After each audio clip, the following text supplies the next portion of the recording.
Additional aids and services are available to individuals with disabilities. To make such a request, please contact us by email, by clicking the Help tab in the PD portal, or at pdportal@tamu.edu, by phone, including Relay Texas at 1-800-441-7323, or in writing to Train PD, PD Portal Support, 4477 TAMU, College Station, Texas 77843. Both a transcript and accessible document of the content presented in this webinar can be found as resources in the course description. Click on the blue links under Course Resources in the description. When a link is clicked, a new browser window will open.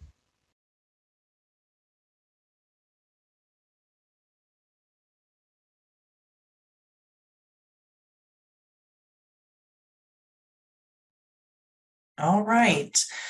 Well, good morning, everyone. I'm going to turn my camera on just for a second here and say hello to everybody. So good morning. Thanks so much for joining us today. This is going to be our Adult Education and Literacy Business Meeting. For those of you that may be new, my name is Mahalia Baldini. I'm the State Director here at the Texas Workforce Commission for the Adult Education and Literacy Program. And we try to do one of these every single year as we kick off a new year, a new program year for us, and a new round of funding that supports our programs at the local level. So if you're here and you're maybe here for the first time, today is going to be probably a little bit less content than we normally do. And I hate to say it, I might get you guys out of here early. I don't know. We had a little bit more content. I've went back and forth. I took some stuff out. I put some stuff in.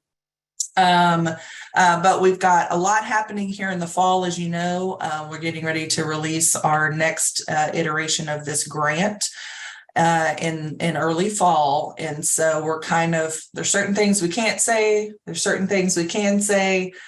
So anyway, the content that we have for you today is really kind of focused on some longer term things and then some more immediate things for this coming program year. So much for joining us. Folks are still trickling in. I know that we'll have some individuals that continue to trickle in as we kick things off. I'm going to go over the agenda with you very quickly here, just so you have an idea of what we have planned for today. I can get this to work. There we go. So we're going to start off this morning. I'm going to turn it over to Kara here in a minute. Kara McVeigh, who's the grant manager for our department. And we're going to talk specifically about your amendment that you just signed back in June. And she's going to cover all the things that are new in that amendment. So there's no surprises. This gives you an opportunity to ask some questions of anything that may be new language in there for you. So we'll take a few minutes to kind of talk about those updates and those changes that were made. And then we're going to have Elena Madrid, who's our program supervisor for technical assistance, talk about our technical assistance plan process. Her team worked very hard on this last year, rolling this out. We had a lot of internal discussion about this. And so we want to be very transparent with what that process is. So everybody knows exactly what it is, and it's really not meant to be punitive. So she's going to walk you through that process, and that will give you an opportunity to ask any questions that you may have. And of course, as always, if there's something that we can't answer today, we'll take those questions back, and then we will present them to you in a future call. So just know if there's something that we can't answer today, we'll come back to you and make sure we can get you a response. I did build in a break for us. We'll see how long this kind of takes. We didn't do a run of show, so I don't know if we'll even need a break. We may be able to just power through this and get you guys out of here early. But I did build in a break. I'm going to be talking about closing us out with a couple of things that are kind of on the horizon but really focusing on some legislative implementation. We had a very busy legislative session. Education in general had a very busy legislative session. Adult ed, higher ed, and secondary education were all big focuses this session. So I'm going to take a deeper dive with you on a couple of bills that were passed and ultimately signed by the governor, which means they now go into law. And we'll walk you through some of those, allow you to ask any questions. That'll help me, I think, with the implementation process of this. And then we're going to close out just talking about some things that are going to be very relevant in this coming year. We have some new NRS tests. Finally. So y'all probably know way more than I do at this point about those tests, and you're probably keeping track of those. But I want to give you the timeline from the state in terms of when we're going to roll those out, when we can expect to see those changes in our system. We'll talk about your performance for program year 23-24. We'll talk about some teams updates and some teams upgrades. We've got some exciting things happening there. And then last, but certainly not least, we're going to end and close out with the high school equivalency voucher program timeline review. So we've been working hard to make sure there's no gap there. So I'll give you an update on where we are with that. So that being said, I just wanted to go over a couple of quick housekeeping type things. If you have questions, you can throw them into the chat. Both the TCAL staff as well as my staff will be keeping an eye on that. We'll answer things in the chat, that we can answer. For my staff and the TCAL staff, we do have question slides built in at the end of each section. So I'm going to ask Kara, Elena, myself will pause at the end of each of our sections, make sure we get as many questions answered as we can before we move on. And we'll see where the day takes us in terms of time. Again, thank you so much for joining us. I'm going to turn it over to Kara McVeigh, who's going to walk us through what's new for PY 23-24. Kara. Good morning, everybody. Are we ready for this 9 a.m. meeting? I know I am. Anyway, so let's see. So what's new with the new amendment changes and updates with what you all got in July? Let's go ahead and go to the next slide, please. Okay, so in your amendments, in the attachment A's, generally we put everything that's new in bold. So these are the sections that are listed that are in bold. We've added an SOP to your section 5.8 in its standard operating procedures. We've added an HSE subsidy program. So that's new that you're going to have to submit to us. 5.12.8 says that digital literacy in the equity survey will now be required to determine an individual's level of experience with technology. In section 6, where it talks about our deliverables, 6.1, there has been a change to the template by removing requirements for expenditures projections and enrollment projections. So no more do we have that big Excel file that has all of those blocks that you need to fill in and estimate and everything. We've gone from all the mathematical technical stuff down to a more narrative friendly version. And it's also a Word file as opposed to an Excel file. So I hope you all enjoy that. I know that the estimations was taking a lot of concern. It was a big concern for everybody because you wanted to make sure that you were all right. And there's nothing wrong with wanting to be correct. 6.5, we updated the standard operating procedures from 7 to 8. So that's to incorporate adding in the HSE subsidy program. In number 6.20, we've added the PD plans are due earlier in the program year, and they're no longer considered ad hoc reports like they have been for the past few years. This has a due date of February 15th of 2023. So we want you to be submitting your PD plans at that time. You're just going to send them to the AEL contracts box like you do with all the regular deliverables. It's just now listed within the deliverables table. Moving forward, we've got 7.1 reporting requirements for quarterly reports. This just gives you when the dates are. The dates have not changed. The reports are due in October, January, April, and July. So it's always 30 days after the quarter has ended. And next slide, please. Okay, so we've added this in, nope, that's the wrong one, my bad. Okay, 6.21 is to submit a cumulative end of grant report that is, end of grant report as required in section 7.3. This covers everything that's listed in the attachment A from the beginning. So they want to know a description of the project. Okay, in this case, the project is the AEL program, core provider program. So you're just going to substitute the word AEL program for project. This is standard boilerplate language that is listed in all of the scopes of work for all of TWC's grants. So everything that's listed regarding a review of the activities accomplished, project goals achieved during the grant period, obstacles encountered. We're really wanting to know about your positive outcomes, and we definitely want to know about your best practices. We also want to hear about areas needing improvement. And finally, for fun, not really, you get to give us a review of how the AEL TWC staff have managed the program. So I'm looking forward to seeing those reports at the end of the program year next year, so we can see what all feedback we have from the field on what we can improve, what we can do better, what we need to work on, et cetera, et cetera. It's always good to have feedback. Let's see.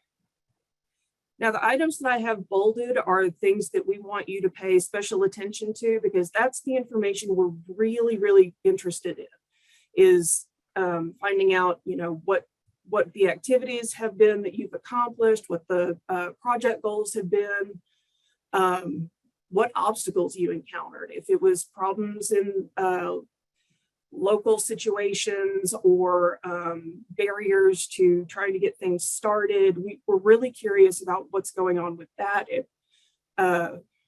What obstacles you've encountered. I mean, we're really wanting to know about that information. The positive outcomes, of course, we want to know about all the positive outcomes. And best practices. Definitely want to know about best practices, because that can really help with building some capacity and making a good quality program moving into the new RFA once it's started. Next slide, please. Kara? Yes. There's a question. Are we going to get more info about what to include in the SOP for the HSC subsidy program? It's going to be what's listed in. We really don't have, I don't have a whole lot of information on that. I think that Mahalia or Elena can, I think Mahalia would like to speak more to that, or one of my other teammates. Yeah, I can jump in there. So for your SOP, it's all outlined in the AEL letter in terms of what the expectations are for those procedures. So we will look, and I'll actually drop the AEL letter, or one of the staff will drop the AEL letter in the chat. But that's where you're going to go, and it's going to outline, here's all the things that you have to consider when developing your SOP. So it's all there. See, we have another question in the chat saying, can we tell them more about the digital literacy survey? Again, I don't have a whole lot of information. I just know it exists. Mahalia? Yeah, I'll tackle that one too. So I'm glad somebody brought that up, because I wanted to kind of expound on it, even though we haven't said a whole lot about it. I'll take this opportunity to give you guys some background information on why we're doing this, not just because it's a good idea, even though it is just a good idea. So I've been talking with y'all for a while now as things have been moving at the federal level about some additional funding that'll be coming to Texas through two initiatives. And one of those initiatives is called the BEAD grant, and that is the broadband equity access development grant. So these are federal dollars that are going out to the states to help to develop access to broadband services and create equity for folks in the state that maybe don't have the best connection to internet, right? So this is going to be a big project. Texas was just awarded $3 billion to do that. TWC is working very closely with our Texas broadband office on this initiative, and there'll be more that comes out. This stuff will get developed, and obviously I'll keep you guys informed.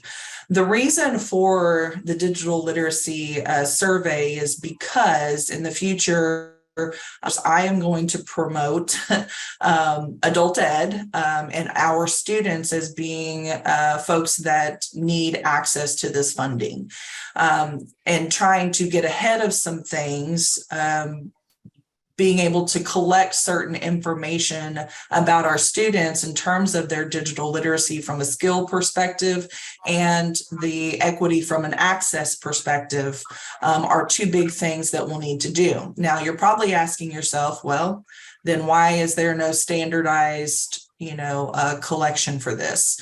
That is going to be coming. So what we did for this year is say, hey, start thinking about this at the local level. Start including this as part of your comprehensive assessment and how you're, during your orientation processes with students. In the future, after we've had some time to get with folks that are much more attuned to this type of work and can come up with a more standardized questionnaire that covers all the things that we feel like we need to cover to get ourselves in alignment with the state's plan for the use of this funds, then we will come back to you and say, here's the standard, right? That will then go into teams and we will collect it. And once we can collect data and we can export data from the system, all of a sudden we become a very key player, I think, in the use of those funds, because we can show the need. And that's a big part of it, obviously, for the eligibility of funds from these types of programs. So that's the long reason that it's in there. The short reason is that this is coming in a much more standardized way, and this is going to give you guys an opportunity to kind of think through that. Once you have had this out there and you've been doing it on your own, lessons learned, right? So my hope is that by the end of this year, probably somewhere around the beginning of the fourth quarter, our group, we can get together. We'll kind of talk about some of the things that you guys put in your surveys, and then we'll talk about what the state is considering in terms of standardizing it. And then hopefully by the end of that conversation, we'll be able to come up with something that makes a lot of sense for us as a state to collect information on and actually track in future years. So I know that was kind of long-winded, but that's the why behind why we're doing that. So any other questions related to that came in? Kara, I'm sorry, one just came in. So we don't need to start the digital literacy survey for AY 24 students. I'm not sure what AY 24 is. You will need to start it for this program year. So it's something that you guys will need to work on, come up with, a survey that you can implement and add to your processes for this year.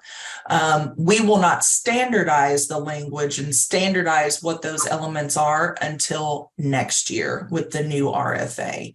But for this year, you will need to come up with some questions related to digital literacy and equity. Okay, there's a follow-up question to that. They're asking, so we need to go back and survey the hundreds of students we've tested since 7-1? No, we're not. I'm not going to ask you guys to do that, even though this was in your grant amendment for starting for 7-1. We haven't really talked about it, and we haven't released any real guidance related to that. So no, I'm not going to ask you to go back and do that. This is kind of us giving you an early head start on something that will become a standardized process in the future, kind of like we did with the career services. We want to be able to give you an opportunity to do this while, before we're really requiring it in teams and as part of a standardized process.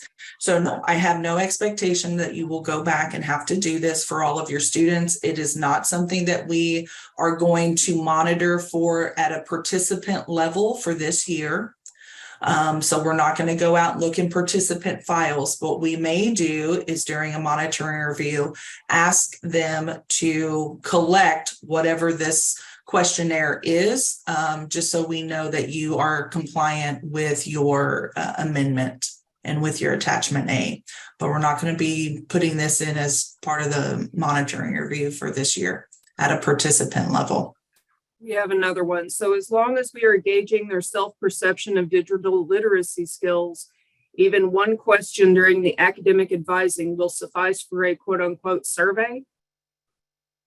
If that's what you want to do, I wouldn't advise you to do that. And if it makes it easier for you guys, I mean, if y'all feel like you're going to struggle with what questions to ask, there's lots of information out there, but we're more than happy. We'll put out a letter and give you some additional guidance on, what types of questions you should be asking. And if we need to do that, we certainly can. This was just an opportunity for you guys to work with your students to figure out what questions do you need to be asking your students, so that as a program, you can determine their level of digital skill, so that you can determine instructional practices to be responsive to that. And I would say the same in terms of access. It's more about how can we better serve the students and less about a compliance exercise. The part about us wanting to standardize it is just so that we can collect data in the future that tells the story of adult ed students in the state. That's sort of the reasoning behind us wanting to be able to standardize it in the future. Right now, it's really more so about how you can better serve your students. Okay, we got another question. Sorry if this was addressed already. Should we anticipate this to become an added report in Teams? In the future, yes. It will not be something that we will probably pop up in there this year, but we are, again, the goal for us is to, by the end of the year, that we have a more solid perspective of what we want to standardize for the future. We will create the guidance that says this is what you have to include in your assessment. And then we will standardize that, and it will be put into Teams as part of the participant's profile and as part of the comprehensive assessment. But I don't anticipate that happening in Teams until July 1 of 2024. But it's in the works for that deadline. Any other questions? I don't see any other questions yet. Okay, that's fine. Keep them coming, guys. That's what these meetings are for, to give you guys a voice. And it also helps us to kind of say, well, maybe we need to do more, or maybe we need to be more specific in certain areas, develop guidance, things like that. So not that I have to tell you guys not to be shy, because most of you aren't, but go ahead and ask those questions. That just, that helps us. So okay, Kara, if there's no other questions, I think we can move on to section 8. Cool. We had this section added to the attachment A at last program year, since we were anticipating having the RFA out and published, et cetera, et cetera. But so we left it in because, we had to postpone the RFA solicitation until this year. So what this is saying is should, and this is just a hypothetical situation, if you all apply and happen to not be selected for the new RFA, this section talks about the end of grant transition between what you all have and what the new incoming grant recipient will be taking over for your area. This is just saying that just anticipation for the future. That's all this is. It's just anticipation for the future of what could be. As always, it's a 50-50 chance on the RFAs and application situation. So let's go ahead and go to section, the next slide, please. All righty. So we've been touting this for the past program year. We've had career services listed within as a supplemental category in CEDAR. Now, since I have everybody here, I'll explain what that means. Supplemental categories do not affect the overall budget. So if you sent an email saying, hey, I need to add X number of dollars to my career services budget, well, we can do all that without having to take money from another cost category because it's in the supplemental line. That is no longer an option anymore. It is now, career services now has its own cost category listed in CEDAR. So any money that is added to career services is going to have to come from another cost category. Generally, actually we prefer that the budget come out of your program funds, since it's the biggest pot of money. We also have your IET training services. This is a required cost category for federal reporting. The budget due in CEDAR by August 15th. We're requesting that you send us an AEL contracts email saying, hey, I need to move X number of dollars into my training services, and we will get that processed for you as quickly as possible. We also have another section, just like we did in program year 3 or 4, I think it was 3, for IEL CE. It's your EL Civics cost category all over again. So you've got an admin line, a program line, a training line, and you've also got a career services line listed in CEDAR. Unfortunately, I do not have any screenshots that I can share with you to show what that looks like. This is normal at this point in the program year. I typically can't see anything in CEDAR for the new program year until August, when July reporting is due. So anytime somebody wants to send us a budget adjustment, I will, if it's for the new program year, I will also respond back like, hey, just wait until August. I can't get in there. I can't make any changes until at that time. Okay, so I've got 2 questions. One is, so now transportation is the only supplemental reporting line. Correct. Transportation services as a support service is still listed as a supplemental. So if you want to put some money in there, you just tell me or HEBA or whoever at AEL contracts how much money you want to add to transportation services, and we can just add the money for you, and it doesn't affect anything else. The IEL CE is Integrated English Literacy and Civics Education. There's also another question asking if there is any other information on career services versus IET training services. I will be happy to send out to the field the desk aid that we got from Octay in their memo 17-2 that we've gone over since numerous times since last year. Basically, it shows that every service that is given, except for integrated education and training, is considered a career service. That's orientation, that's discussing labor market information, that's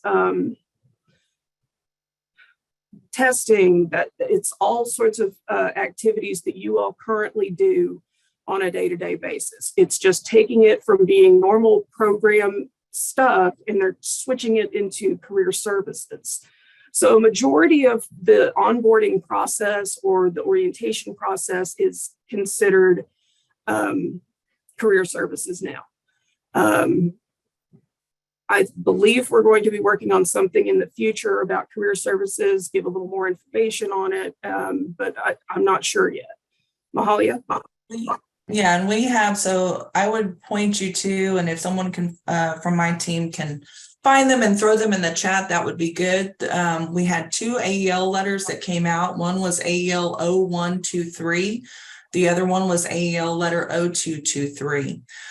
Both of those are related to career services, meaning what they are, defining them, how to enter them from both the CEDAR perspective, as well as from the programmatic perspective.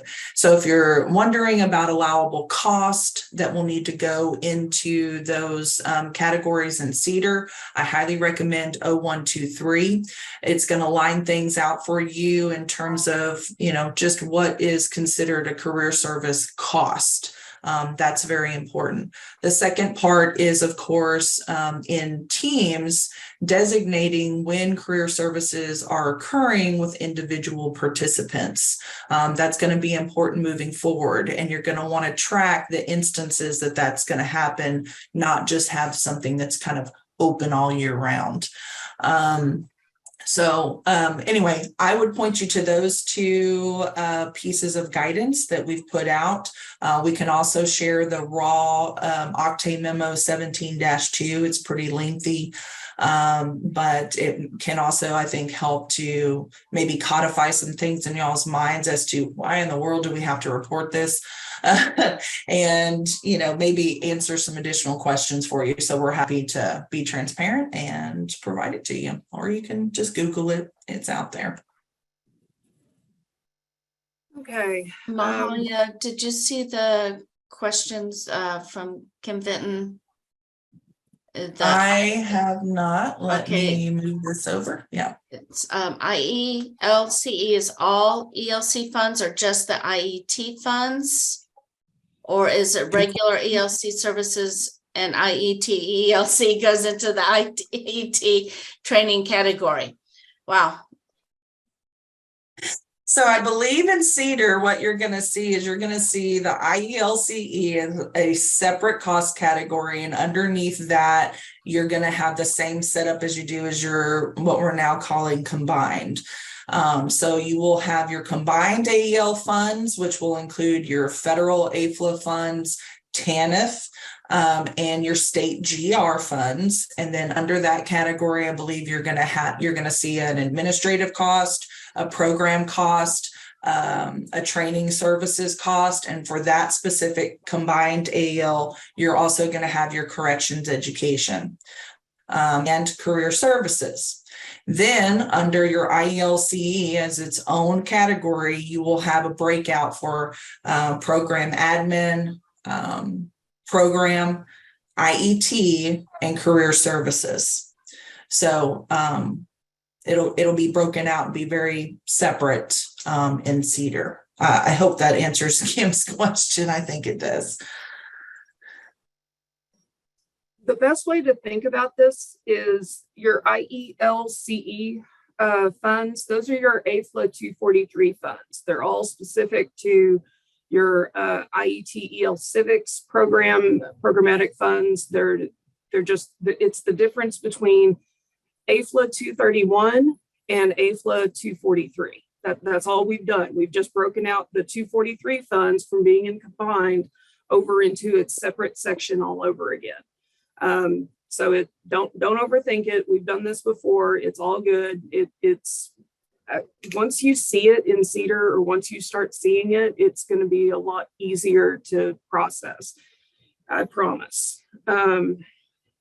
So there's another question about, is there a report in Teams for career services entries? Hey, that's a great question. There isn't, but it's a good idea. And we will put that on the list. I think that would be beneficial to help you guys. So we will add that to the wish list. Thank you. Okay. Just a little caveat as a reminder, we cannot add or move money within year 6 until August 1st, when expenditure reports for July become available in CEDAR. So your year 6 money is going to be AL8F as in Foxtrot. And we will be moving forward from there. Next slide, please. If there are any other questions, I will do my best to answer them in the chat. But I'm going to turn it back over to Mahalia. Thank you, everybody. Thanks, Kara. Shoo, you survived. Good job. All right, good questions. You guys always have good questions, so keep them coming. I'm sure you're going to have some more as we move into the second part of our meeting here, which is Elena Madrid talking about our adverse action process. That term adverse action is taken directly from our rules, so that's where it comes from. But I'm going to turn it over to Elena to talk about our technical assistance and corrective action plans and what that process and tracking looks like. So Elena, take it away. Okay, so most of you are familiar with TAPs and CAPs, but for those of you who are not, I just want to simplify it enough so that you have a general understanding of the expectation for these things. A technical assistance plan is non-punitive. So what does that mean? That means you're not going to be held accountable for, having to pay anything back. It's not really going to impact you when you're wanting to apply for other grants or other funding. What it really meant to do is help you to get back on track. Because sometimes with performance, unfortunately, we're looking for you to meet certain things, certain measures. And when those things don't happen, we as a state will come in and try to identify what's going on, have us put some extra light to, some things in areas of improvement. And we work with you as a grant recipient to, determine what are some good strategies for you to get back on track. So again, this is more of a collaboration between the state and the grant recipient in terms of coming up with what is the plan, what are the things that are, identified as impacting you not meeting performance, and how can we help you to make those improvements. So that is a TAP for the most part. A CAP, a corrective action plan, will happen if after being on a TAP for a certain amount of time, there is not improvement seen. So it will generally be escalated to a CAP. In this case, a little bit different. It can be punitive, depending on what's found in your performance, what may be impacting performance. Also, it affects you when you would like to apply for other streams of funding. So for the RFA, you would have to make mention of being on a CAP. You would not qualify for other state leadership grants that, automatically disqualifies you if you want to try to apply for one. But it does not exclude you from receiving an annual workforce award. So even though you're on a CAP, it will, it does. I'm sorry, it does exclude you. I apologize. So there's a lot of things that come with a CAP. So we definitely don't want to get to that point. We want to try to work with you on a TAP. We really don't want you being on a TAP, because in all actuality, that takes more time and effort, not just from the grant recipient, but also from the state team. And we're a small team to begin with. So we try very, very hard to keep you aware of what your progress is with the monthly report cards. We provide the I-through reports to you.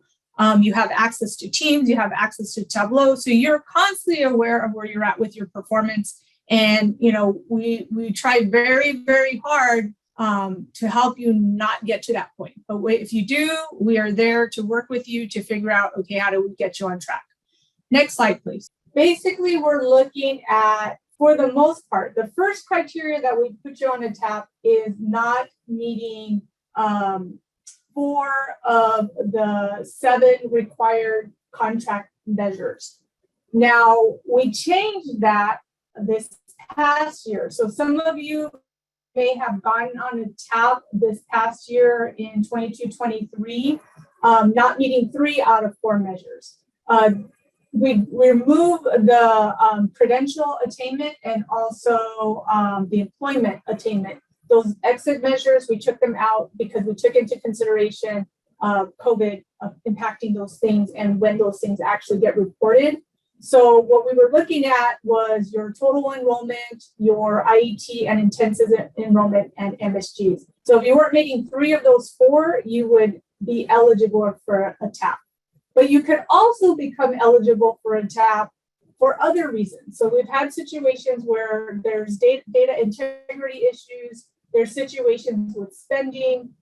If it's a situation where there's a lot of attention being brought to that situation, good chance that you'll end up on the TAP. So just remember that it's not just the first thing that could get you on TAP, not meeting those measures, but also if there's a specific area that you're really struggling with. So those things could qualify for your TAP.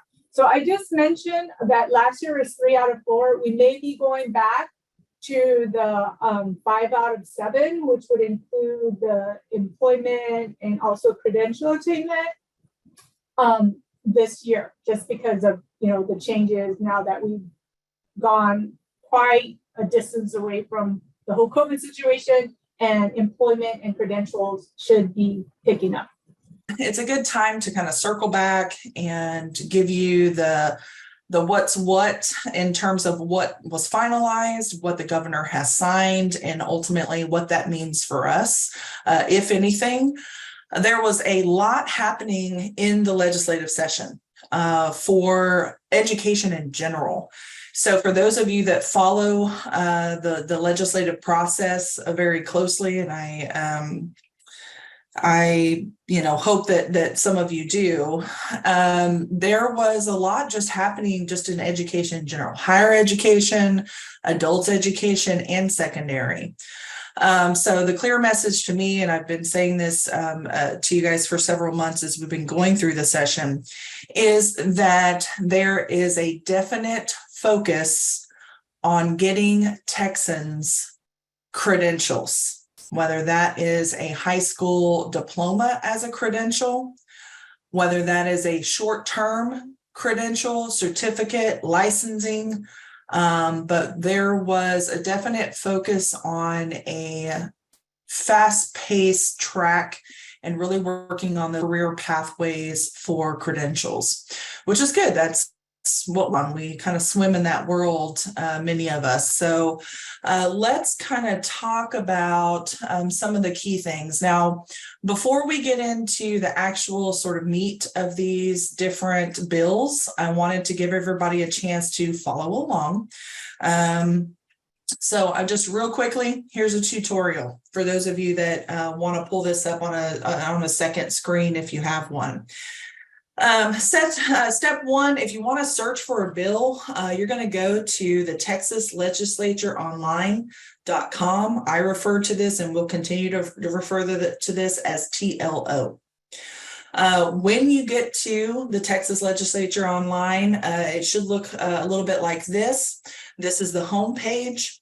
Under the search legislation feature, you're going to make sure to select 88 regular session 2023. That's where the bills kind of reside that I'm going to be talking about. You're going to want to select the bill number radial button there, and then you can type in these various, House Bill 1602, Senate Bill 2139 into that search feature, and it'll pull it up for you. Okay. So once you have entered the bill that we're going to be talking about, I'm going to ask you to kind of look at a couple of things. One is the text versions of the bill. It'll allow you to see all the different versions of the bill as it moves through the process.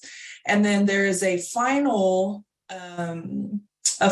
header, which is called the bill stages. It's not really a header, tab, I guess. It's called the bill stages that you can look at on each bill that was brought forward in the Texas legislature to see if it passed and to see where it is. We are past the point of veto right now. So even though we had a second session, we're past the point of veto for all the bills that came through the regular session. So If we had something out there that was pending, it should either be signed by the governor at this point. If it doesn't get signed, that means it didn't move forward. So again, under the text tab, this is what's going to allow us to look at all the versions of the different bills. So you get to see how it kind of morphed and evolved. Some of these are very lengthy. There were several versions. They can make edits to this on the floor. I mean, that's, you know, it can just get crazy.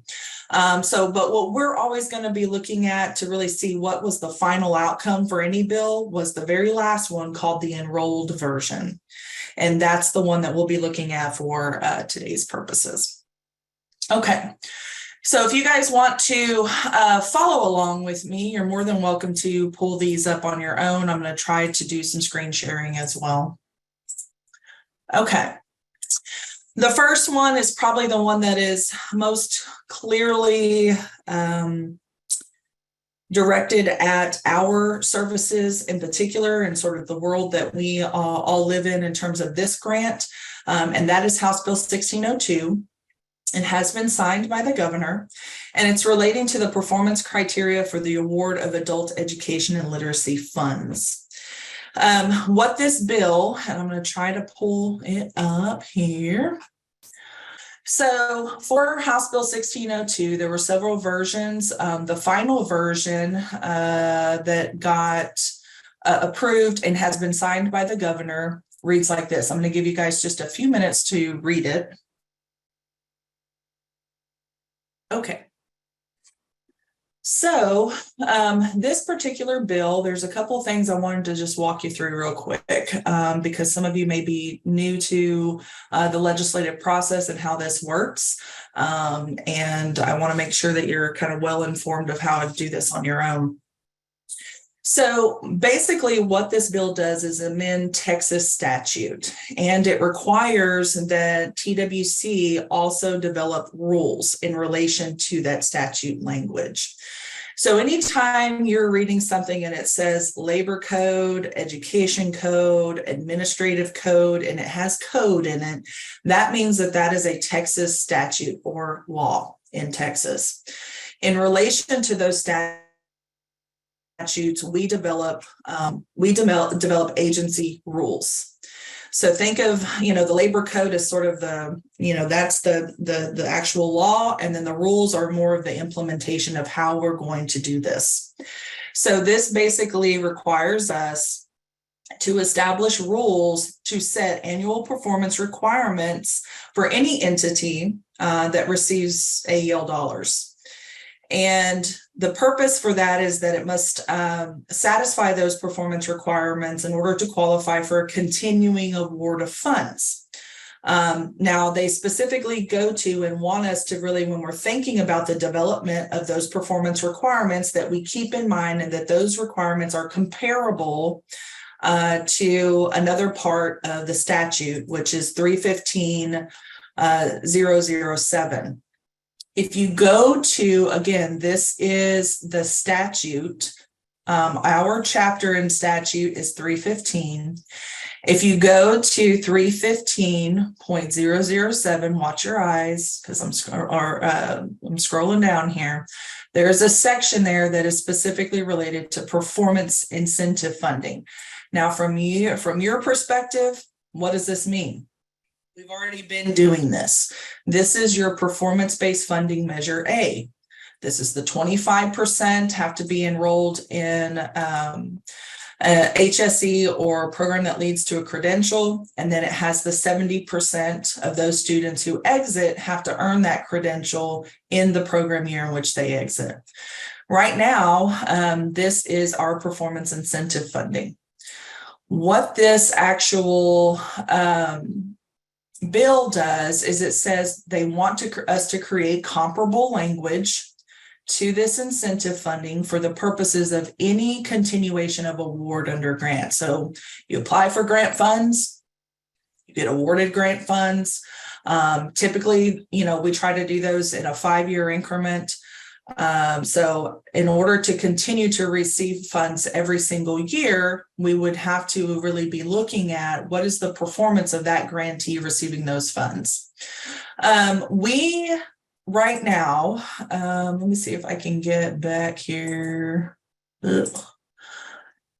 Let me see if I can pull it back up. Here we go. So right now, where we are in this process is we are looking at this bill that has passed, it's been signed, and while it's supposed to go into effect for September 1, it requires us to establish rules. Our rule process usually takes about 9 months from start to finish. So this is not something that's going to happen in this RFA period. This is something likely that will, start with the next RFA period beginning July 1 of 2024. So it's really up to us to bring forward and interpret what this means and put this into action. So let me go back here to my PowerPoint. Wrong one. This one. So if y'all have questions, put them in there.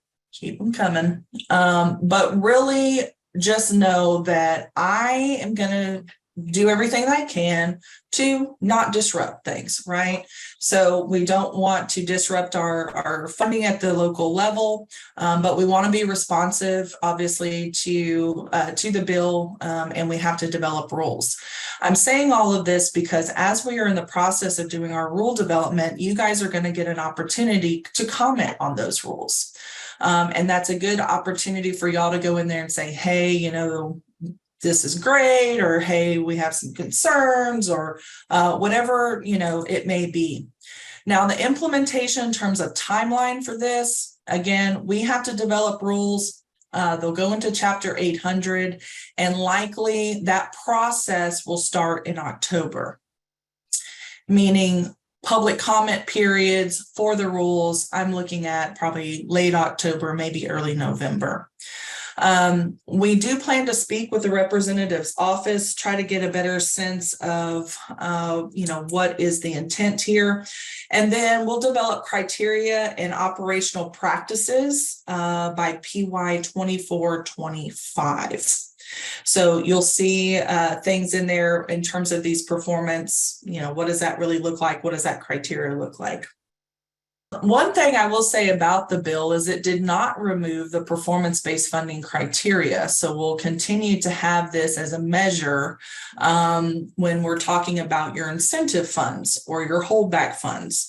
So again, this coming year, this year, it's still, we're still going to have this performance-based incentive funding that's going to include that criteria.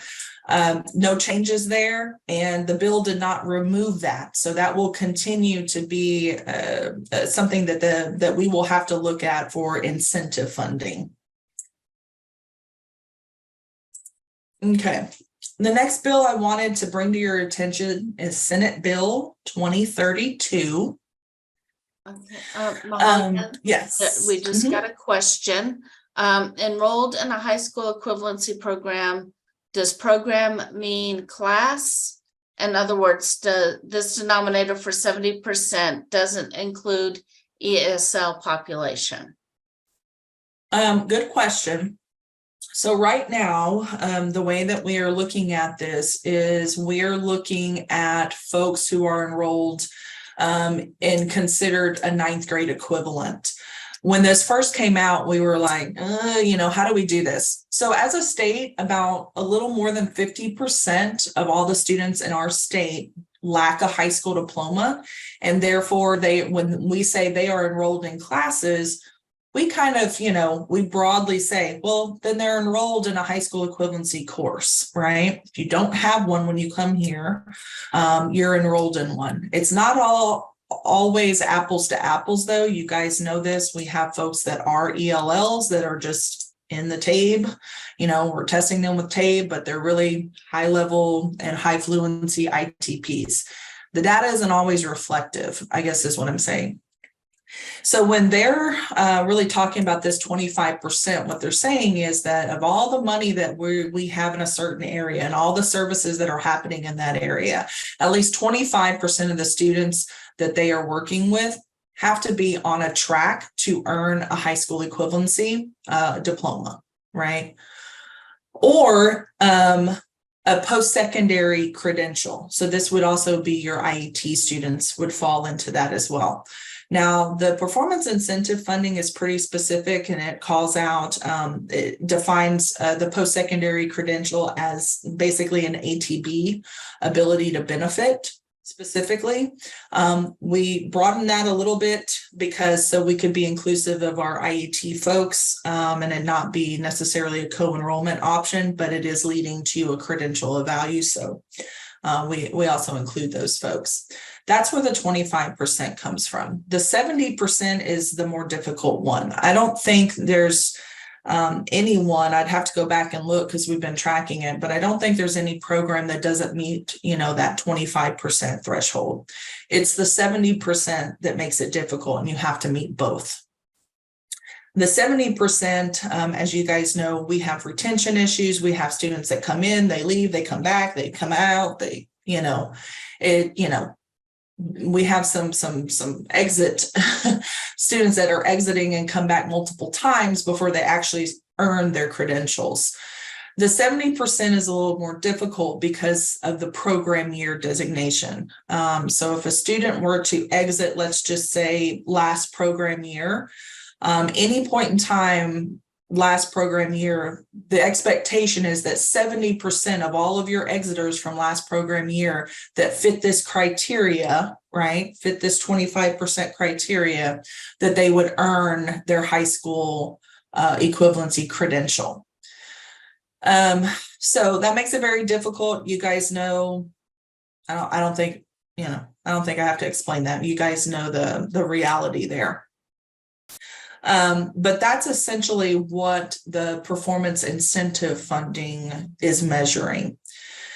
What we have to do with 1602 is look at that language and develop something that is comparable to that in terms of establishing criteria, just like any of your other contracted measures that you have.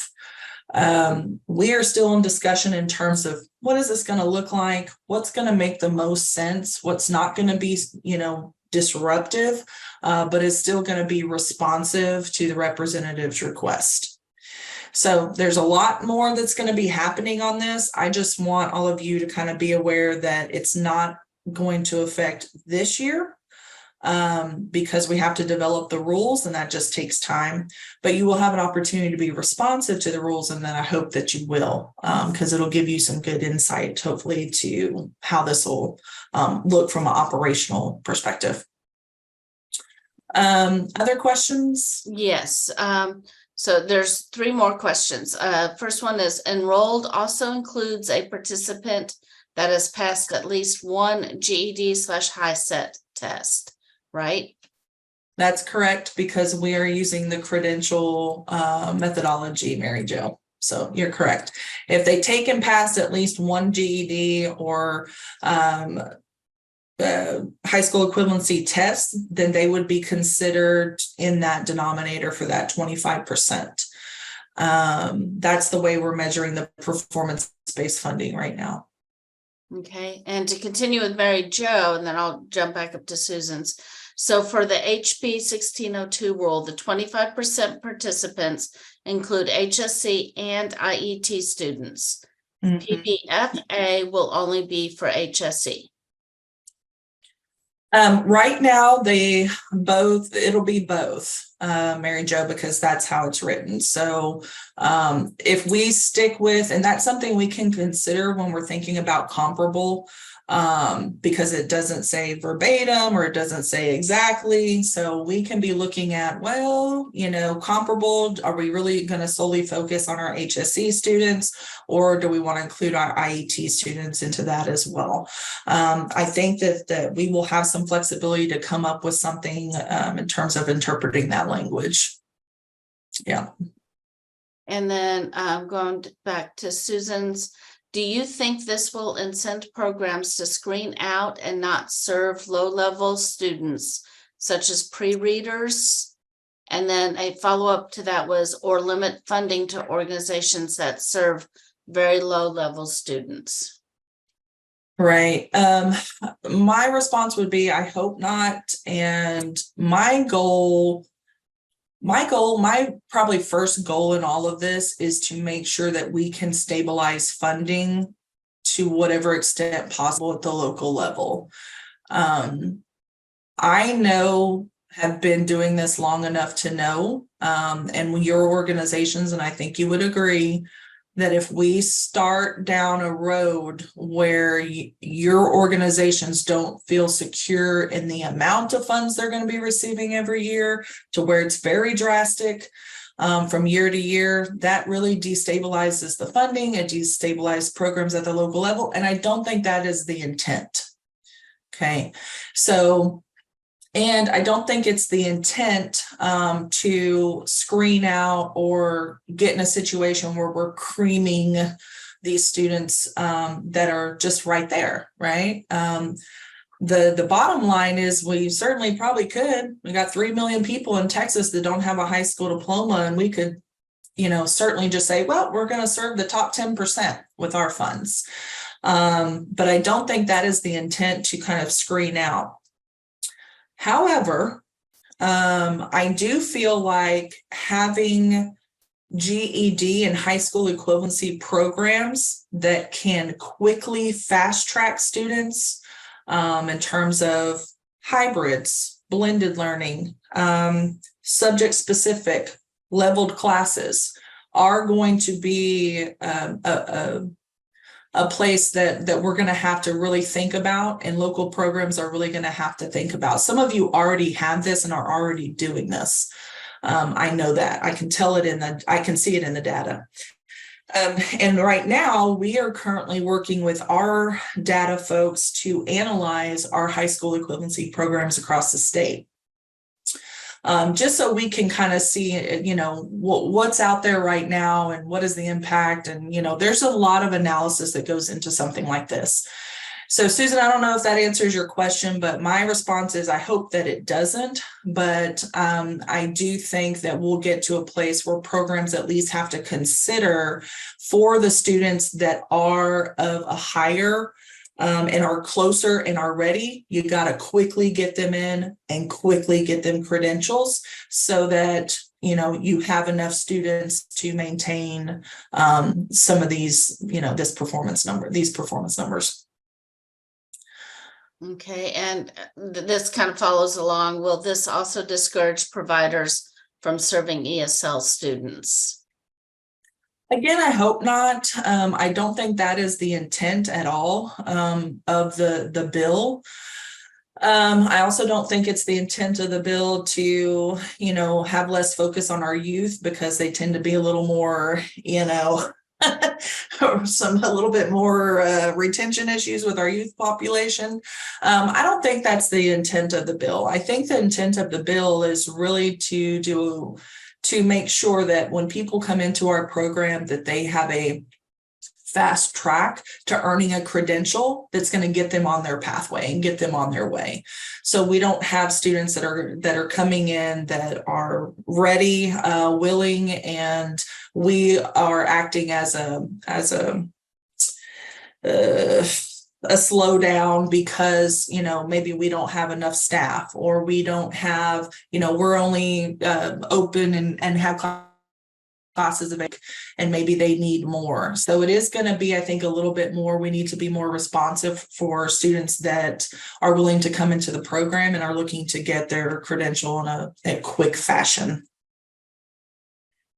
Okay, another question, not along those lines. For the 70% exiters enrolled in post-secondary, what is the timeline for them to earn the credential? Before the program year or by the program of study? Program year. That's the tough part, because what if they exit in May or June, for that matter? So that's part of the language, at least in the performance incentive funding right now. Again, we have no language and rule for this, 1602. So these are all really good questions. Keep them coming. They keep my brain working on how, we can come up with something comparable, but not crippling in that way. So Tara, you're correct. So the 70% is program year. They have to earn the credential before the end of the program year in which they exited. That is what the performance-based funding currently states. Okay, another question. Are you analyzing at provider level or grant recipient level for the HSC data? Right now, we're doing the grant recipient level. However, this was something that I think we brought up with the analytics team maybe a couple of weeks ago, and I think we will get down to the provider level data as well. And I actually have something, it's not quite ready, but I'm hoping it will be here in the next couple of weeks that we'll be able to share with you guys. It's a new HSE report that we've been working with our I3 on developing.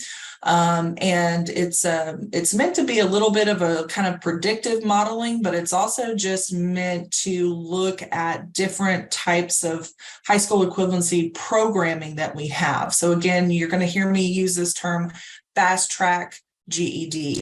We'll hopefully be able to share that with you. We've been working on some cool tools and things like that. The provider level is a good one, Mary Jo. It's one of the things we brought up. I said, well, we need to be able to split some things out. So that's going to make it probably a little time, we need more time basically to develop that. So it may be that we put this one out initially and then we'll have to come back and we can put out a more detailed provider one in the future. Okay. And one more question. So if a person comes in Q3, they have to credential by end of program year. Q3. If they exit. Yeah. If they exit. Now, if they don't exit, and they're still participating with you, this is also, guys, if you think about this in that terms, it only really impacts those that have exited the program. So this is not just about developing high school, fast track high school equivalency programs, credential programs. It's also about retention. So you have to look at your local management practices. If you have long gaps over the summer where you're not engaging your students and those students are falling into denominators just because of something that's happening locally, you might want to look at that. Because this really impacts your exiters. So if you're keeping them engaged and you're keeping them in the program, that's another, strategy. Okay, got more questions rolling in. Could we consider some types of incentives offered for GED completions? Workforce Solutions uses this approach for milestones towards completions. Yeah, I'll look into that. We had looked at, so on the Title I side and the board side of the house, they use something, and for our board folks that are out there that are familiar can put some information in chat, but they call it non-monetary incentives. So in certain workforce programs, if persons achieve certain milestones in their educational journey, like they're enrolled in a health class and they get their CPE certification or something like that, they can set up to have these sort of non-monetary incentive awards. What does that really look like? It can be cards, right? Go to the movies. Here's a gas card. Here's, something like that.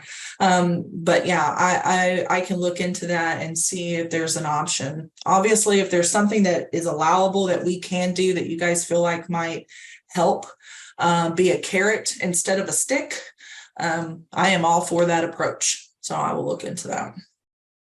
Okay. And one more question, and this is from Deb Hargrove.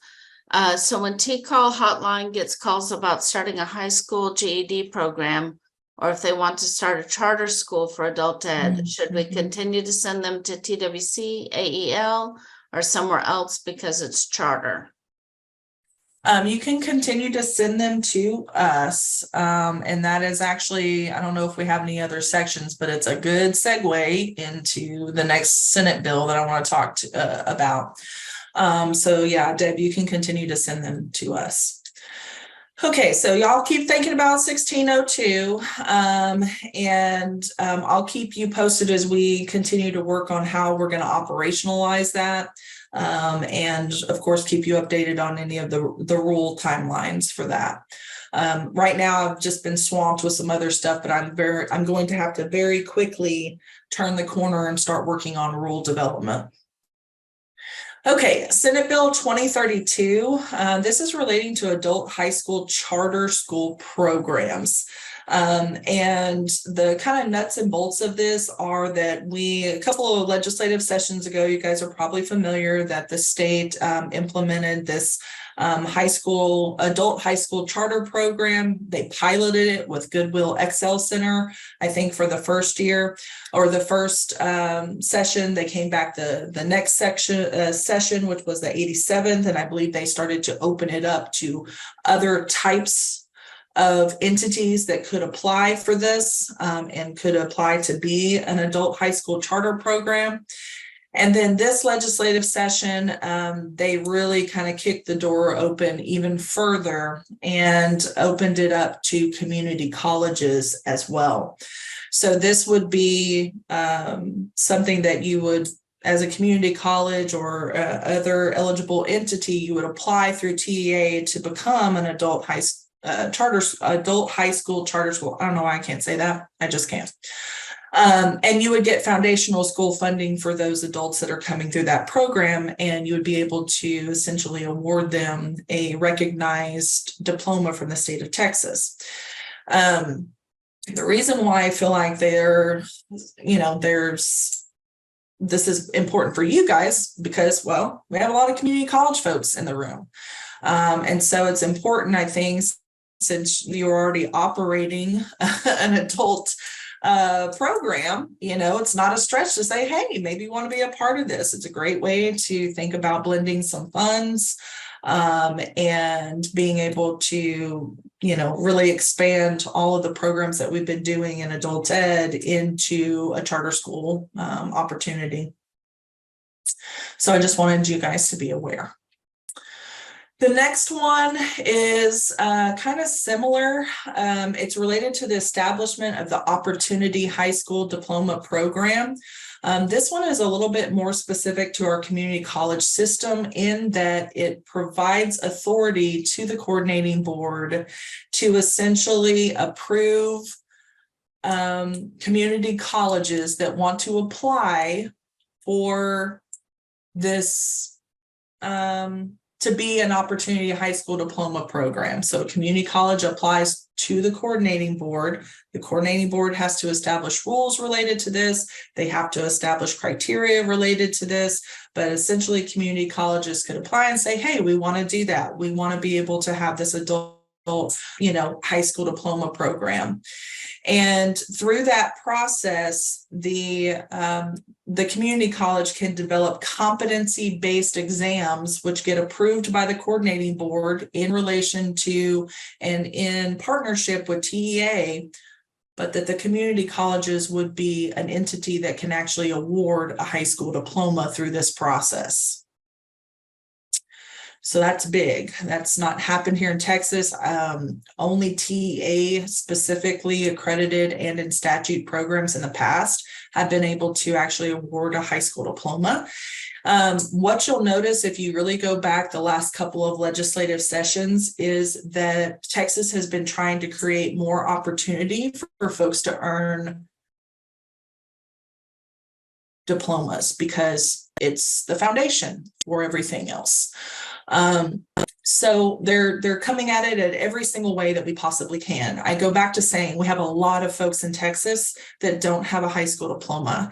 The pandemic has exacerbated that issue, right?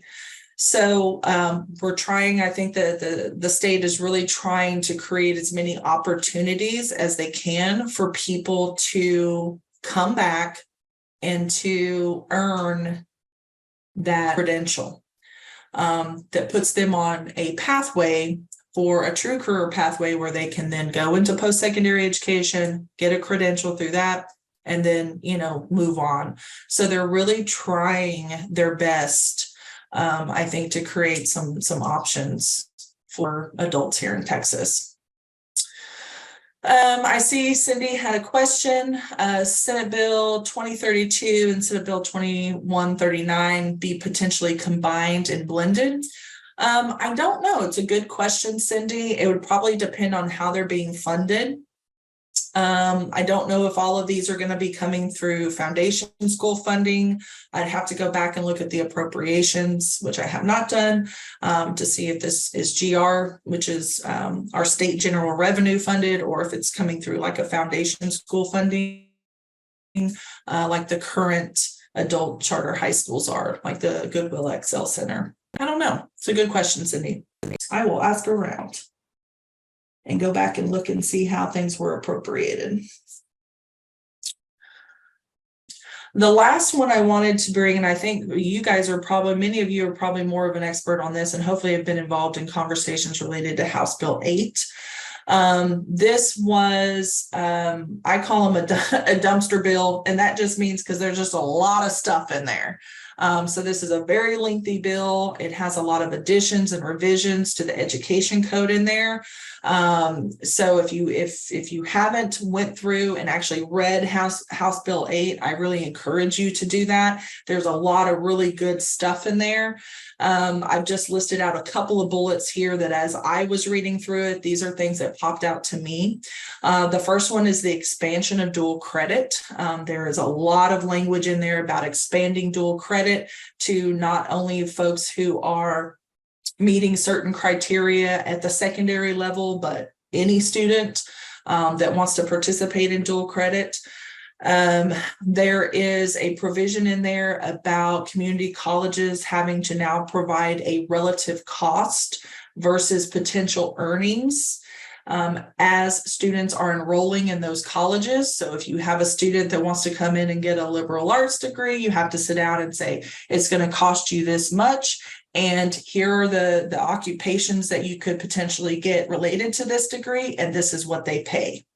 So it's really providing upfront information to the students so it can better help them make decisions about degree plans and career pathways. Another one was related to performance-based funding and outcomes for community college systems. So it's not all about enrollments. It's really focusing on, are they earning those credentials? Are they, completing? And that there be some sort of, performance-based funding almost related to that. So it's a good read. The last one that I saw in there really focuses on skill attainment. So more options to earn certificates, credentials, and degrees from everyone. So the good thing, here's the thing about us folks, is that you guys, 2 years ago, when we sat down, we were highly focused on enrollments for a long time. And couple of years ago, I guess in 2020, when the pandemic hit and I became director, I was like, look, we can enroll 1 million people, but if only 10% of them are earning anything of value that's going to help them with upward economic mobility, that's going to help them get on the career pathway, then we're just not doing what we need to be doing. And I think the college model is also really looking at, but what is happening with the people that are getting enrolled? Are they getting credentials? Are they better off than they were when they came here? Or are they leaving with a ton of student debt and no credential, and now they're worse off? And it's a good question we should be asking ourselves. So I'm really happy to see some of the revisions and language in House Bill 8. I hope you guys are too. Okay, I want to spend the last time that we have today talking about a couple of new things. Some of these I'll go through pretty quickly because I don't know a whole lot yet. And then some others we can spend some time on. The first one is new NRS test. Well, they're coming. So this came out in the Federal Register maybe a couple of weeks ago. We have some new tests that have been approved for 7 years. So this is, you either have a 7-year approval process through the NRS and through Octave, or a 3-year. So there are 4 tests that are approved for the next 7 years. You have your CASAS math goals, and that's going to be good for ABE all levels. We have Best Plus 3.0. We have for, and not just us, I say we, I mean the state of Texas, you guys in particular, other states, other programs have been talking to Best Plus and Cal for a while, just about like, hey, these students are topping out. Then we got to table them, even though, you know, they're not really here for a high school equivalency class. There's this disconnect. I'm hoping some of this gets resolved with the Best Plus 3.0. We shall see. So that's going to be good for ESL at all levels. And then we have the CASAS listening steps. Again, ESL all levels, and then the CASAS reading steps, ESL all levels. So those have been approved for 7 years. I think they actually are officially approved to start in March. Because we already have our testing guide submitted to Octave, our plan for all of these is to do a short period of time where you get to kind of kick the tires, meaning I'm trying to get it all set up in teams as soon as it becomes available from the publishers. And get it set up in teams so we can kind of just, you know, like I said, we can test it. You guys can get familiar with it. We can work out any bugs and kinks. The official testing guide probably won't have these tests available until July 1st of 2024. So just know that if you don't plan on applying for the grant, you don't have to worry about it. But if you do, then these will be some of the changes that'll be forthcoming. And then we also have the addition of 2 new tests. Now, I heard that these used to be part of the NRS way back in 2008. They were removed and now they're back. I wasn't here during that time, so I can't really speak to that, but we do have 2 new options. One is the ACT Work Keys Applied Math, and the other is the ACT Work Keys Workplace Documents. Now, the Applied Math is good for ABE at all levels. However, the Workplace Documents is very specific to ABE levels 2 through 6 only. So I'm trying to wrap my head around, well, what does that mean for us and how do we do that? So we're working with TCAL folks. We're going to be getting some information between now and when these tests actually can be used and kind of go live. And we'll be having many more meetings and probably some work groups related to this. Now, the current tests that we have are good, and they're good through the end of this program year. So there's no reason to have to change it. Like I said, we do plan on making the other ones available as soon as we can so that you guys can start to see, utilize them if you choose to. If you want to purchase them, you can put them in the system. You can kind of start to, you know, roughly roll it out. So it's not just something that abruptly starts July 1. But the current tests that you have are good through the end of this program year. So don't fret. Okay, so there's a couple of questions. Tracy says that also Best Literacy 2.0 will be coming out. Oh, awesome. I must have missed it on my list. Well, I can't imagine why. There's just a couple of changes there. Another question, will the Best Plus 3.0 be online and keep a cumulative database of scores similar to TABE, or will the scores still reside in individual testers' computers? Oh, good question, Abel. I don't know to the extent it'll be exactly the way that TABE is set up, but yes, one of the goals of Best Plus 3.0 is to not have, it's going to be a web-based system, is my understanding. Tracy, if you want to jump in there and say anything about that, but No, right, Mahalia, you're right. It will be web-based. There'll be a new platform. So the testing can be done offline or online, but when, say, tests have been done offline and someone goes into the office, say, and plugs into the web, then all the scores will upload into the system that were given of the tests that were given while the computer was offline. So it will be a new system. Sounds like it might be similar to TAPE, but it will be a new system, a new platform. That's about all I think we know. Yeah, that's all we know right now. Yeah. So there's going to be a lot of improvements just in terms of the functionality of how you can store and how you're going to be able to interact with the test and things like that. So all good things. Abel, I think y'all are going to enjoy the new features that are going to be offered. But we'll have more information on this. I'm going to be working with T-Call. Hey, T-Call, here's your notice. I'll be working with T-Call to try to get a work group together so that we can, continue once we get to a point where we're feeling a little more comfortable with just the way this is going to look. But the features that are going to be added, we'll have a work group that we can kind of include some stuff from the field once it becomes available to us that maybe we can test this. I know there was a question out there about the work keys test scores could become an MSG. Yes, that's my understanding is that if it's approved, that you should be able, one of the key components is that you have to be able to pre and post test students. So it would be part of that.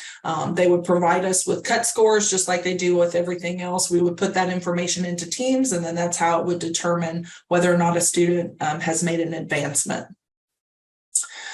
TABE is still going to be an option. Yes. And I'll go back and look. I can't remember the current TABE, I think, is approved through 2025. 6. But Ashley, yes, TABE will still be an option.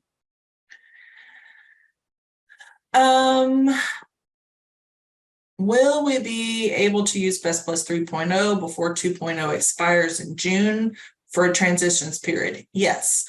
Again, our goal is to have the 3.0 available to you in like March or April so that, you guys can go in and kind of, play around with it, you can work with it, and then officially in the testing guide, it will become eligible in the guide actually for July 1. So you'll get an opportunity to be able to work with the product and see how it works before, you go out and buy a bunch of stuff and want to transition everyone. We'd like to give you that, that period, that transition period. Obviously, a lot of staff training involved and everything like that as well. Okay, I want to talk a little bit about the performance for this year. Enrollment target negotiations. Where are we? Well, here's where we are. We received all the responses. We're currently reviewing them. We will contact you if any further discussion is needed. So if you haven't heard from us by now, it probably means that we're accepting your targets. We had a couple of folks we had to go back and connect with, but if you haven't heard from us by now, it means that we're probably going to accept your targets and just move forward. Carry forward targets, however, are still in the process and still being worked. We had to wait for the final financials to come in so that we could really work on this carry forward target number. We now have that. So I3 is working on that. Once we get those numbers, I will share them with you. So the goal is to take everything to the commission at one time so that when I take this forward to the commission, it's all going to be approved and we will have final targets said and done, hopefully by the end of August or the beginning of September. So instead of staggering it out like we have in the past, I'm hoping just to get it all done. So what does that mean for you right now? It means that whatever you sent in to us, you can guarantee that at a minimum will be a target for this year. We need to add the carry forward on top of that. Those of you who know what your carry forward balances are can probably estimate pretty much, what any carry forward and how that's going to land. But everything will be kind of said and done, and we'll be sharing that hopefully with you soon. I'm hoping like next week. I'm going to be out next week. I know many of you will be too, because you'll be at Literacy Texas. But I'm hoping we'll have some final carry forward numbers by next week. And that way we can share with you the final numbers that we'll be taking to the commission for approval. And there was another question in here. Are you aware of dual credit with adult high school? I'm not. I see the question from Kathy. Now, I know that some of our programs and some of our providers are utilizing their CTE at their high school. I believe Socorro is one of them. There may be some others out there that are currently utilizing, I believe, their CTE instructors who are doing dual credit for the secondary, right? K through 12 kids. And they're hiring them to also do the IETs for adult ed. Now, in conversations that we've had with the coordinating board, this setup of this dual credit, it's not the way you're thinking, Kathy, probably. Like, I don't want to call it dual credit, but it should be, and those colleges should be accepting if you were to do like a CTE with your CTE instructors for an IET, the college should be accepting those credits, as, transferable credits. But I'm not aware of any specific things like in legislature happening that's dual credit related specifically for adults. But, so let me know. Yeah, okay. I see your thumbs up. But the CTE programs that some of our ISDs are doing are super cool, and I encourage you to reach out. There's always an opportunity to expand, especially in rural programs that may have CTE programs. CTE is making a comeback. It's another thing you probably saw this legislative session is just we got to bring back some trades and some stuff that's happening in our K through 12 system. So we may see a big expansion with CTE in the K through 12 area. Okay, let's talk about Teams codes. And I know I'm going to get some questions on here. So let's talk about Teams codes. So there were a couple of updates to the performance guide, not very many. Really, it was this table, and maybe some other tables related to updates of performance targets. But this table that was updated, I believe it's again on page 16, this is what aligns to your enrollment targets. So we get a lot of questions every year about, well, this fund code is available and somebody used it, and how does that roll up into a performance target? We have to set these up very specifically every single year. And it is unfortunate that in Teams, and we are working on this, that if I go into Teams and I put an end on a fund code and I say, no one can use this fund code after this date, Teams still allows it. And it's something weird in the coding that has to do with a period of participation for a student. Okay. So even though I may go in and say, you can't attach any new students to a fund code, right? And Teams was like, okay, no problem. There is something in there that is allowing students to have an open period of participation or were prior attached to a certain fund code to be able to utilize that fund code moving forward. I'm working on figuring out what it is. I just don't know what it is. But we're doing some analysis. But the important thing for you to understand is that only these codes are going to count towards a target. So you can enter whatever codes you want for your students, but this is me telling you guys, these are the ones that are going to count. So when the NPR comes out, and those are the NPR is what we use to determine caps, TAPs, All of our incentive funds, those are the numbers that we are going to be using. These are the codes that we are going to be using for all of that. So what I'm telling you is don't use other codes. Just don't. Because you're not going to get credit, and I want all of you to get credit. So one of the big questions that we've been getting since the year opened, and I guess since the guide came out, so I wanted to take some time to address it, is why does the ESL professional EL civics not count towards intensive now? So I'm going to do my best to explain this. So let me actually see, did I put any other things in here? Yes, I did. Okay. So I'm going to try my best to explain this. So prior to us doing combined funding, okay, prior to us combining all the funds together, we never counted ESL for professionals that was being funded with EL Civics funding towards the intensive target. The reason for that is because your EL Civics money is meant to support internationally trained professionals anyway, and specifically. That funding is in statute, in regs, and our state guidance specifically designed already to support that population. Okay, so prior to us combining the funds, we never counted any of your EL Civics funding that was happening to support ITP professionals towards an intensive target. So when you look at this in PY 2021, you'll notice that under the intensive target, when we're talking about ESL for professionals, there's no EL Civics in there. And that's because we never counted it. What happened was when we started combining the funds, then there's no way to split the baby anymore, right? There's no way to say that you're spending, that funding, or that your funding is EL Civics funding specifically, because we just combined it all.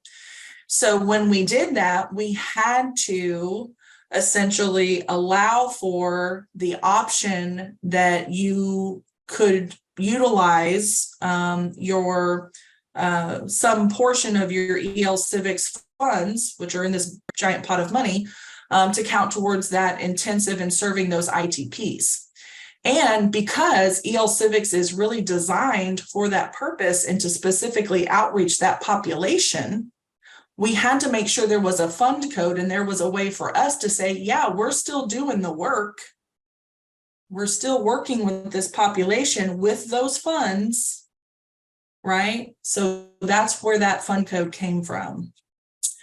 Flash forward to this year. Now we've separated everything back out. And now we know that anything that you're reporting under your EL Civics and your other funding is now we can separate it back out and we can see it again. So that's the reason behind it. I know it probably doesn't make sense to a lot of folks, and I'm just going to say this, it doesn't have to. Just know that when we designed the EL Civics or the intensive services way back when, that was to support continuity for that program service and type across funding streams.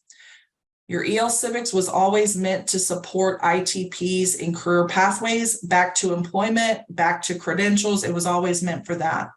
We created this intensive service with your AFLA funds to mimic that. And so we would have continuity of those services funding streams. So just know that there's method behind the madness. But what I want to be very clear with you guys on is that these are the codes that are going to count. So don't stray from them, or if you do, this is probably the first step where we're going to come back and say, well, you're using a code that isn't really rolling up into the total. Okay. So I'm going to stop. I see that Todd, I think, had a question. Let me see if I can get over to it. You want me to read it to you or? I can read it. Okay. Thank you. You're Okay, it welcome. says, no problem. So Todd says, would you code someone more than one code? For example, if we get someone that enrolls and is a reentry corrections because they are on parole, would you ever code them as basic AEL AFLA, or would they always be coded as reentry corrections? Is the MAC a new code? MAC is not a new code. We've had that one in there maybe since 2020. I can't remember right off the top of my head, but it's not new. And we wanted it to count as direct hours to this grant if you were utilizing that state leadership project, but that's not new. The other part of your question, Todd, about, for example, if we get someone that enrolls in a reentry corrections because they are on parole, would you ever code them as basic AEL AFLA, or would they always be coded as reentry corrections? The example I kind of like to use for this, I think, is more so related to our ITP population. It could very well be that a person comes in, like an internationally trained professional person comes in, and they are receiving, ESL services. And they are receiving services, meant to really work with an internationally trained professional, right? We're hooking them up with labor market information. We're helping them navigate, all the jobs. We're doing civics. We're doing all those things. At some point, they may transition, and it may be necessary for them to transition into an IET. So they may start out as EL Civics, and then transition into an IET, and that's totally allowable. The activity codes and teams are meant to tell the story of the student and what activities they're participating in. So you will have instances where students can start one place, and then as they just kind of naturally transition into other services, you would start, using a different activity code to identify that. So yes, that happens.